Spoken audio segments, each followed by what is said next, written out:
Hydroponic পদ্ধতিতে ভুট্টা থেকে ঘাস চাষ আমি পরীক্ষামূলক এটা চাষ করেছি। আজকে ঘাসের বয়স হয়েছে 5 দিন।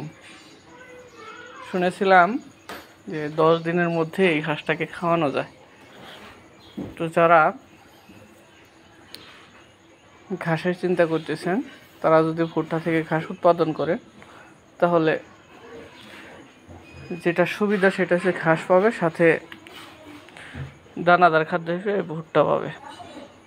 ভুট্টা তো থেকে যায়, এর মধ্যে শিকড় আছে, গাছ আছে, ভুট্টা তো আছেই।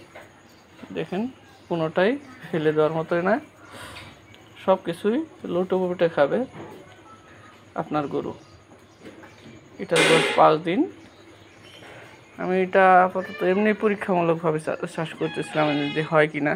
ফেসবুকে ইউটিউবে আমি দেখেছিলাম অনেকগুলো ভিডিও, সো সেখান থেকে উদ্বুদ্ধ হয়ে আমি চাইছিলাম যে এটা চাষ করলে কেমন হয় দেখি। তো আজকে এই অবস্থা, আমি চাষ করেছি।